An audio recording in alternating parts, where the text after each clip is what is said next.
Public లో ఆడపిల్లని అడిగితే ఏం చెబుతుంది పాపం? Take it easy. నన్ను అడగండి, జరిగిందేమిటో నేను చెబుతాను. వాగులో స్నానం చేస్తుంది, నేను అటు పక్క నుంచి వెళుతున్నాను. నగ్నంగా చూసేసరికి మగాండి కదా, ఆగలేక.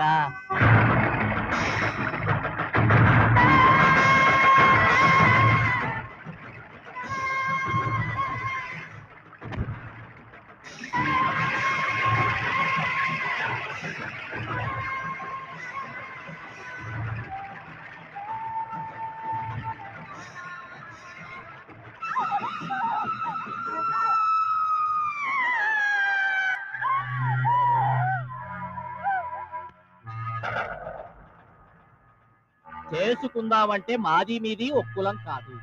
పైగా కులాల గురించి బాగా